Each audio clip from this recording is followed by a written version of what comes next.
hospital bed, and the nurse, who does a very brief assessment, runs out into the hallway and screams at the top of her lungs, "I need help." And people come running. You don't have to be in the medical field to know that is not a good thing. Is that better? Okay. Imagine about 10 minutes later, you're on the phone with your spouse, trying to get them to come for moral support, when you hear in the background, "Prepare the OR for 25-week twins." That is where my story begins. I have no conflicts to disclose. I do have a disclaimer, and that is that I am the mother of extremely premature twins, as well as a 16-year NICU worker, and I can't deny some biased opinion. Just being honest. So I became an RN in the NICU in 2004 and a nurse practitioner in 2006. I have worked continuously for the last 14 years as an NNP in 3 different NICUs. I started out at Medical College of Georgia in Augusta, Georgia, then moved to Nashville, Tennessee with a pediatrics medical group practice. I stayed there for about 10 years, and then just recently, within the last 6 months, I am now working in Houston, Texas with Pediatrics Medical Group. Just to give you a little background, my husband and I were married in our mid-30s. We were a little later. We started trying right off the bat to have children and ended up experiencing a 3-year infertility journey.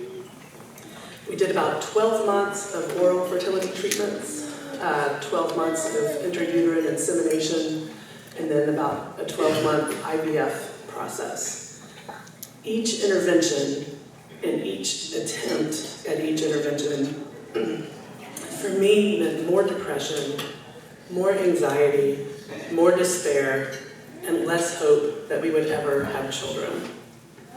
The financial stress of the fertility treatments was huge. Over those 3 years, we spent all of our savings on something that most people don't have to pay to get. And we ended up even having to borrow money from our parents, which is a very humiliating thing to have to do.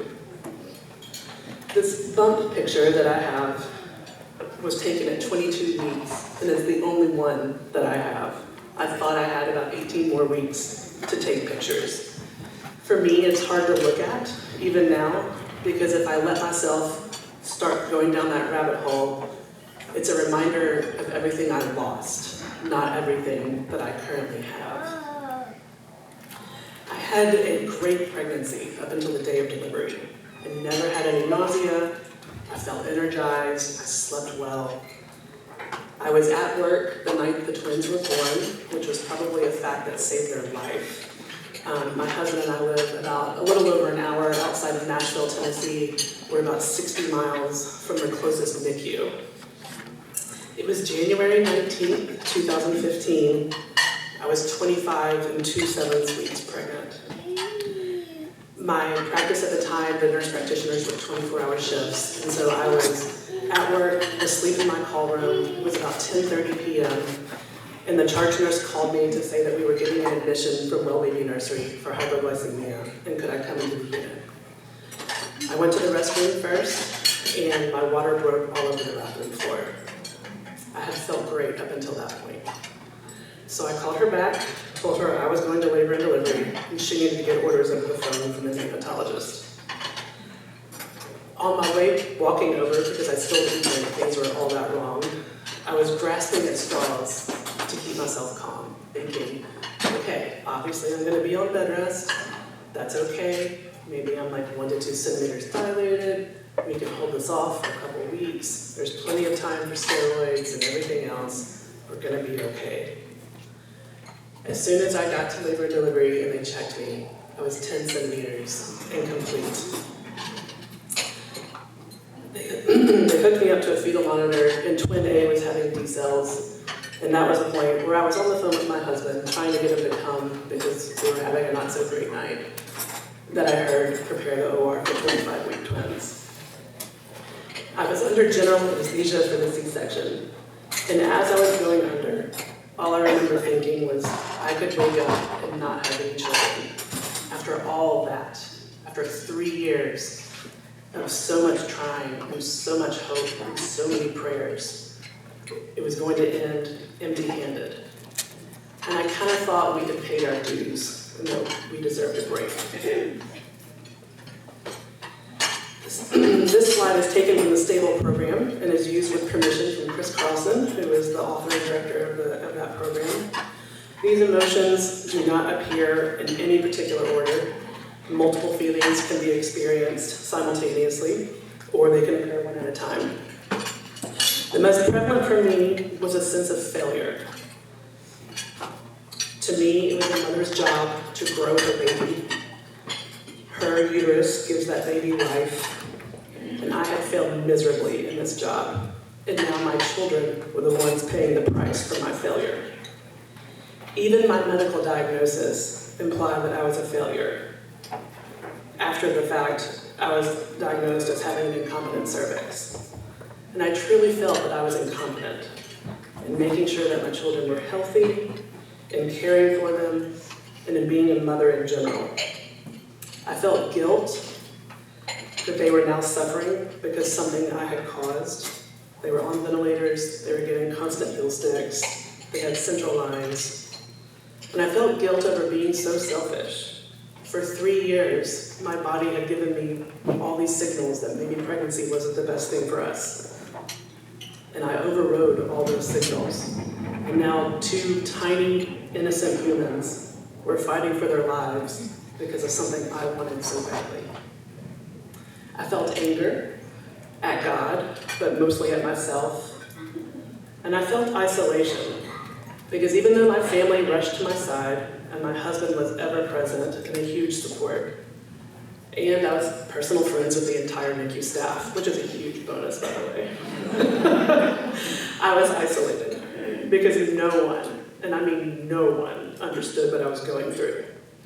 My colleagues didn't understand, because none of them had ever had a micropreemie with the knowledge base that we all have.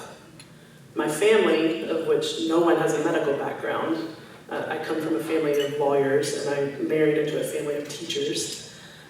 They sure didn't understand. My mother was browsing Amazon on Day of Life 2 for first birthday party supplies. I was like, oh God, we're not going there right now. And friends were texting and calling to want to come up to the hospital and see the babies, like it was a celebratory, normal newborn delivery. During the first week or so, I could only think of my children as my patients and not as my babies. Numbers were my friend and one of my few comforts. I followed blood gases, labs, intake and output, ventilator settings. I asked to see every chest x-ray film. I had a really hard time separating the role of the nurse practitioner from the role of the mother.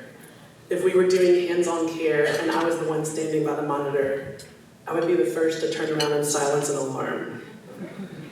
If one twin started sapping 98% and a nurse was busy with either my one twin sister or another patient, I would tweak the oxygen down on the ventilator. I thought I was helping. I thought, hey, they have a mom now who knows all this stuff. It never occurred to me that I was infuriating people. That's exactly what I was doing.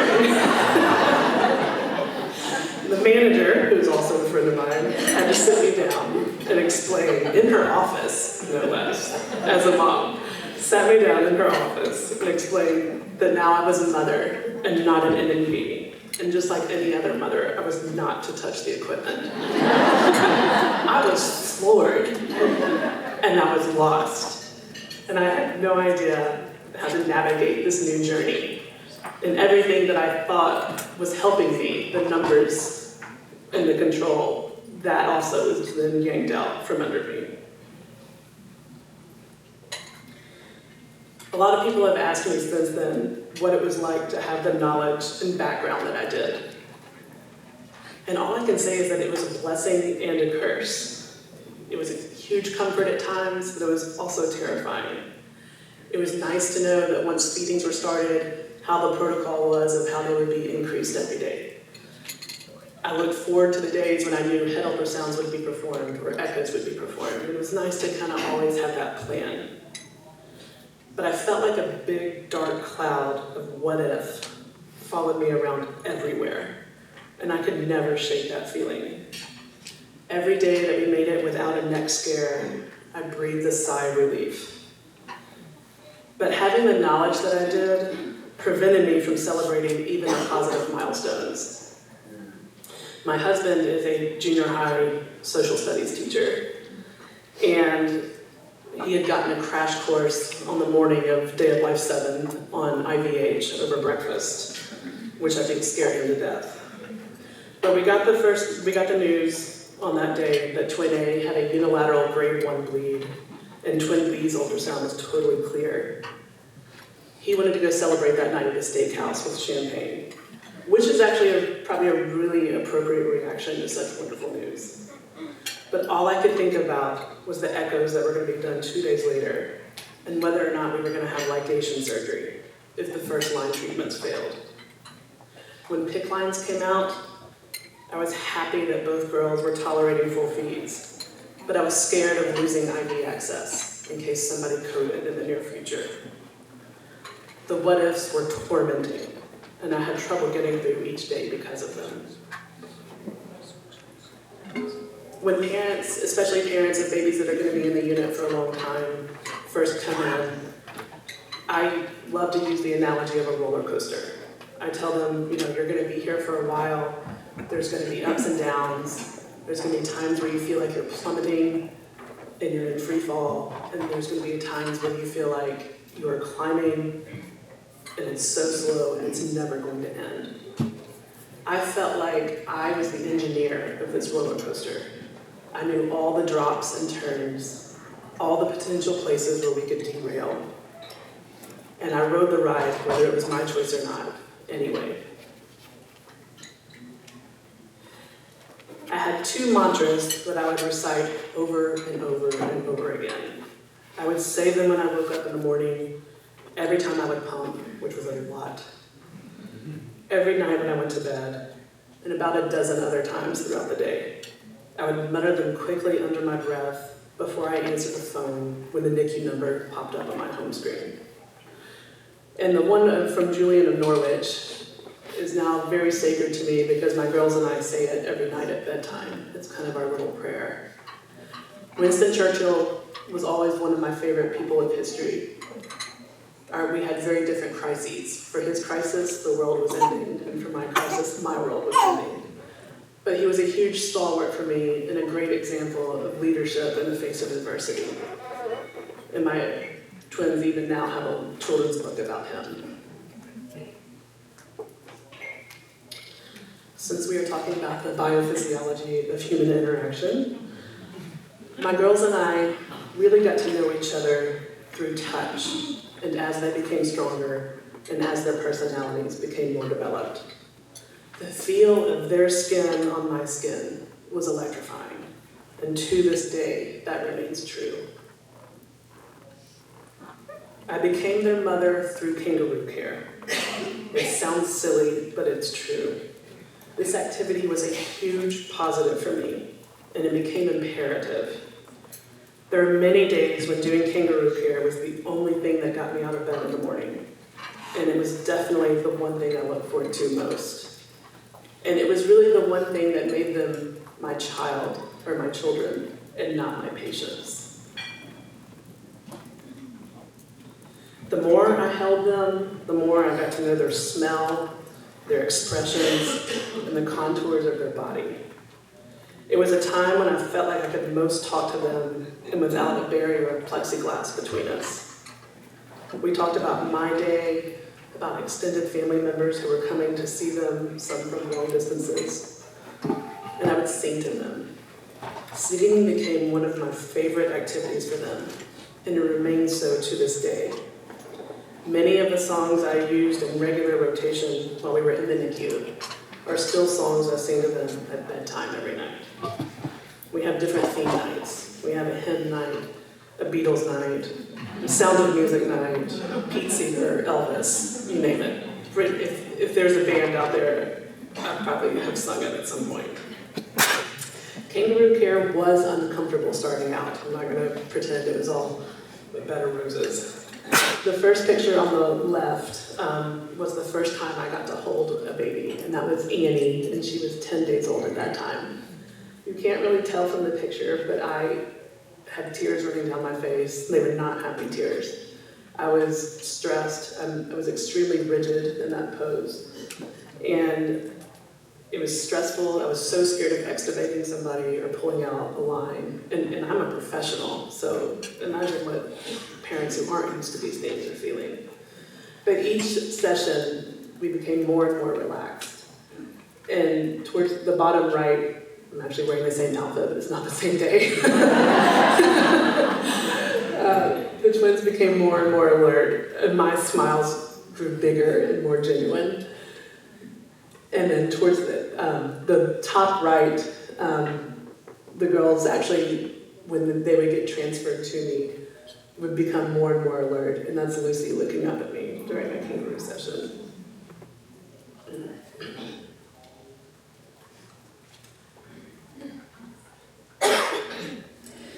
My husband was very involved in our girls' care, and he was eager to take part in as much as he could.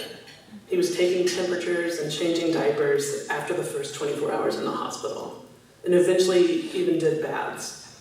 But he was very hesitant to start kangaroo care. He claims that I didn't let him, but I disagree with that. I remember him not wanting to. So, however, once he did, I was able to see noticeable changes in his bonding with the twins as well. Please excuse the Bozo the Clown picture. I had to include that because it's one of my favorites. I love making fun of him for it. I think I told him the one thing I could control in the NICU. I told him he couldn't come back until he got a haircut. So, which he did. So a lot of the nurses have asked me what are things in retrospect that they can do to help parents. And I tell them allowing babies to do normal baby things is one of the most exciting things for parents. Unfortunately, for those of you who are not from the US, you have amazing maternal health laws and regulations. But for us, I went back to work before the twins came home from the hospital. I had 8 weeks off after my C-section. And then I chose to come back to work so that I could save my remaining time off for when they came home. And so I would go into the unit, I would say hi to them in the mornings, and then I would go round on other babies. I never rounded on my children as my patients. And there was one morning where I came in, and they were sitting up in bouncy seats. I think it was just a total convenience factor. I think the nurse had to feed another baby, and mine by that point were refluxers and needed to sit up. And so she just put them in bouncy seats. But it was so exciting for me because that was literally the first normal thing that had happened. Bouncy seats, that was just a normal baby thing. And finally, for once, my kids were normal. Easter Sunday was another special day for us. Had they been born on time, my girls would have been about 2 weeks old for their first Easter. I'm kind of a planner. I'm very type A, if you can gather that so far. And I had been dead set, long before they were born, that Easter was going to be our big debut to the world. We were going to go to church. We were going to kind of present them as the new family of 4 for the Beaumonts. They were going to wear smocked dresses and bonnets, and it was going to be this, big, perfect event, because of course it has to be perfect. So I was lamenting that fact to our nurse about 2 weeks before Easter that, obviously my Easter plans were ruined too because we're not going to be home in time for that. And Easter was actually kind of a rough morning. Annie had been, she had had a lot of apnea through the night, had a sepsis workup that morning, and was restarted on caffeine that day. But when I arrived to the unit that morning to visit, the twins were sitting in an Easter basket in their smocked preemie dresses and bonnets that one of the nurses had found. And it was the best gift that any Easter bunny could have brought me. From the night they were born, I love Will and Kate, what can I say? From the night they were born on January 19th to their discharge day on April 29th, 100 days had elapsed. They were born at 25 and 2/7 weeks and were discharged home at 39 and 4/7 weeks. And yes, they went home on the same day. For any Anglophiles out there, this is Will and Kate's 4th wedding anniversary. But in the Beaumont house, we like to call it NICU Emancipation Day. I was scared to death. I thought surely these people didn't trust us enough to take 2 babies home. I wanted to be where the monitors were, the suction, and the oxygen tanks. I even called a home health company myself to see if I could get oxygen. And when he said I needed a prescription, I was like, well, I can give you that.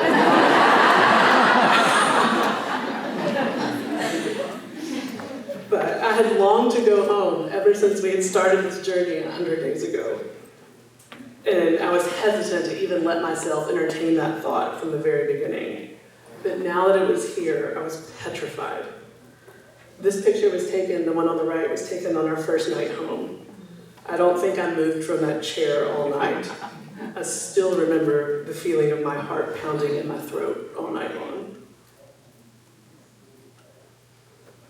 My twins had an amazing NICU course.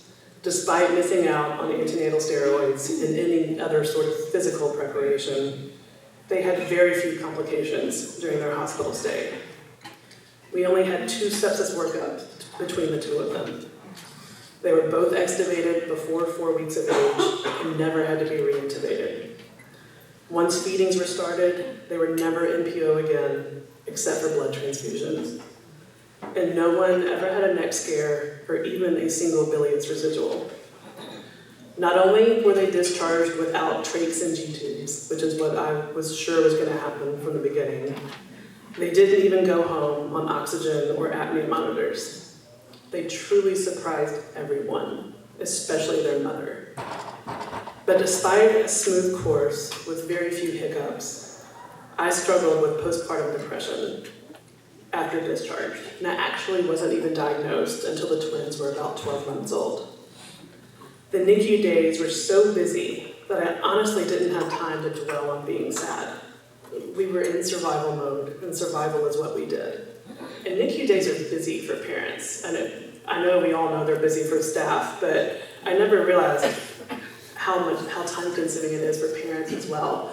But my children, the whole time they were in the NICU, were on an 8-11-2-5 care schedule. And I realized pumping early on that if I pumped in their presence where I could see them and feel them, I would get a lot more milk. And so I tried to pump as much as I could in the hospital. So we would get to the NICU probably 10:30 every morning. I would pump. We would do 11 o'clock care on one, 11 o'clock care on the other. I would kangaroo one of them for about 60 to 90 minutes. Then I would leave, go get lunch, come back about 1:30, pump again, because it was every 3 hours. Do 2 o'clock care on one, 2 o'clock care on the other. Kangaroo, whichever one I didn't kangaroo in the morning. I would sometimes try to do like a 4 o'clock or 4:30 pumping session there, and then go home and take a break. And then my husband and I would come back every night for the 8 p.m. care time. It was a busy day. We did that for 100 days. So the following months at home was where I was with them day after day, was when the real negativity began to creep in. My girls were baptized on November 1st, 2015, which was All Saints Sunday. And then from November 2nd through April 30th, 2016, they only left the house for doctors and therapy appointments. It was a self-imposed quarantine to avoid the RSV virus. And although it worked, and I'm extremely thankful that it did, it was very difficult for me emotionally. Not only was it hard being alone day after day, except for the days I was at work, but I felt like I had missed out on so many things that parents take for granted. Dressing them up in cute clothes and showing them off in public, or taking walks in the park, or play dates with other infants and toddlers, either at a playground or at somebody's house. Those were all things we had to forfeit. It was also during this time that I experienced my darkest feelings, and I had to turn to antidepressants and anti-anxiety medication in order to function day to day. Over the first year of being at home, everyone saw two growing, thriving girls, while I was emotionally frozen with this image of the micro-preemies. Every morning when I would go into their nursery, I would say a silent prayer that both of them were breathing and that nobody had died from SIDS during the night. Nobody wants to start their day off with that thought in their head. When I came to realize that counseling was going to be imperative, I met with a general therapist in our small town of about 10,000 people. And while it was helpful to get things off my chest and to talk to somebody in general, she did not have a background in infant illness and loss, and our sessions weren't that productive. It felt more like I was talking with a friend over coffee than talking with an actual psychologist. It took me 3 years to find a counselor who specialized in birth trauma. But once I did receive tailored treatment from somebody who had been trained to cater to my specific needs, my whole therapy experience changed, and I was able to find more complete healing.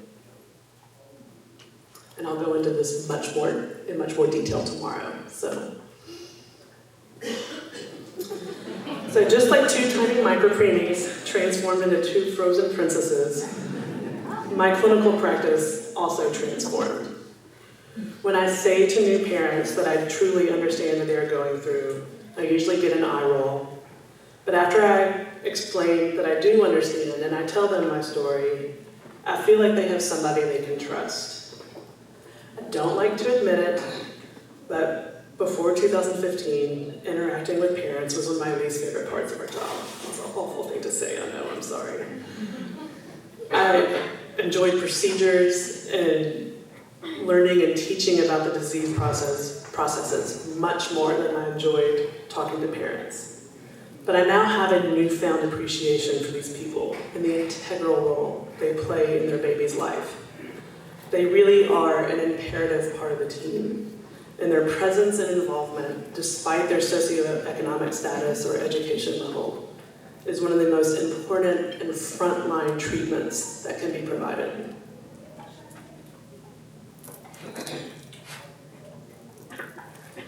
For two little girls who were born at 25 and 2/7 weeks, without antenatal steroids, magnesium sulfate, or any other type of physical preparation, my two have recovered amazingly well. They are in their last year of Montessori preschool. In August, they will go to kindergarten, which is a fact that still blows my mind. They take ballet lessons and horseback riding lessons. They love soccer and t-ball, and all things NASA. One wants to be a farmer when she grows up, and the other a veterinarian. They still struggle with some oral aversion and fine motor delay, for which they both still receive occupational therapy. But they lead lives of normalcy beyond my wildest dreams. But even so, I still struggle with postpartum depression. And turmoil can lurk below the surface, even when things look pretty and normal on the outside.